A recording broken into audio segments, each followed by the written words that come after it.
Welcome to Market Day Report. We're glad you're with us. Another trading session. Can we ride that wave of green that we saw yesterday? Basically, every market was higher. You really had to dig to find one that I think lumber had one contract in the red. And there might have been, the dollar was lower yesterday, but other than that, everything else in positive territory. What about today? Are we following through? We start with the corn market, and corn is following through.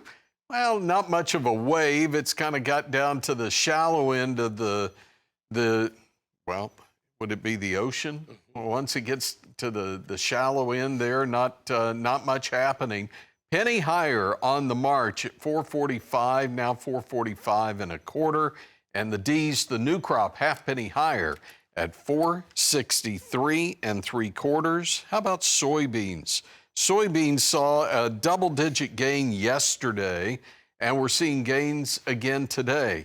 And we heard that China back in the market. Confirmed this morning, flash sale, 12.3 million bushels to China.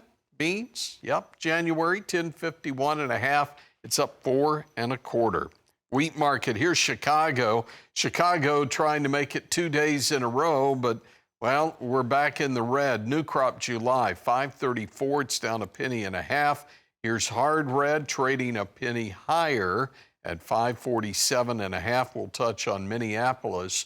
Mixed trade here. And finally, cotton market, what is this? 69.13 on the December. That's new crop, up 53. 69 cents, something we haven't seen in a while. And we haven't seen this guy in a week. It's Chris Swift Trading back in the studio. And Chris, what a way to start the first full trading week of this year with green across the board. Absolutely. You know, and some of the farmers should be paying attention to this because we have been in an enormous bear market in at least the wheat market and soybeans. So this is just a little bounce right here, and whether we get a 20, 30 cent bounce out of it or maybe a 40, 50 cent bounce out of it, I'm not real sure, but I would use this rally to maybe still look at marketing some inventory out into the new crop. New crop corn broke some trend lines when we were lower last week, so I have to believe that with that, until we can take out the previous highs, which has a very solid support, right around 468, 469 on the December contract. So we probably need to pay close attention to, at those levels, do we want to do some marketing? And it's really tough. We've got the entire year in front of us to have to contend with, and we're already concerned about marketing, because I don't see much in the way of demand that's going to bring the prices generally back up, nor do I see anything from the supply issue.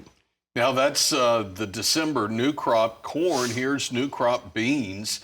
You know, we've seen the highs, though, early in the season. Now, this is a 6-month view, so obviously we're not seeing what happened last February. Is that something to keep in the back of our mind? Absolutely. So we got close to an 80-cent decline there from 11.20 down to just under 10.60. Now we're sitting right here at whatever that was, 10.76.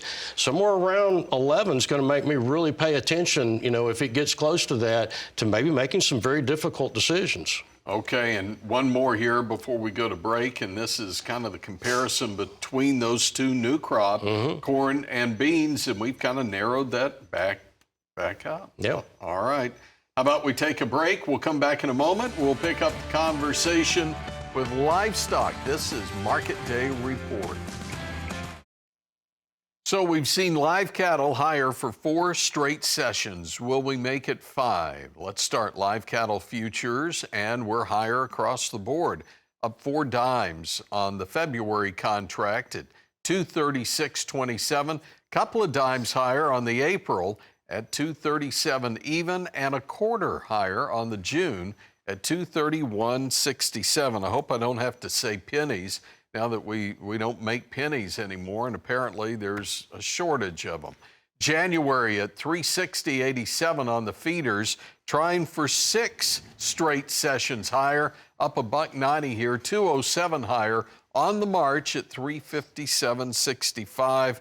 And we've been watching hogs higher yesterday, but lower today, and losses from 7 cents to 35 cents. Chris Swift is with Swift Trading. And Chris, we talk about this rally we've seen in the live and feeder markets. What about the feeder index? Are you following that? We do, and it's going to take a pretty good jump today. That just is a day behind when it is posted onto the board.